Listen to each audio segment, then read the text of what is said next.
এদের একটা মোড়া অনেকগুলো আছে।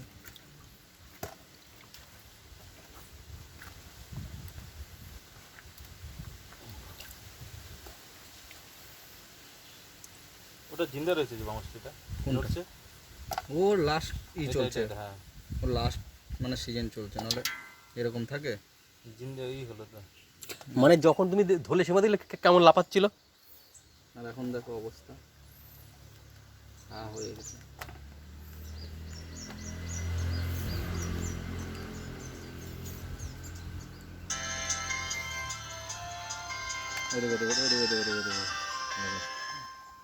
এখন জলে দিই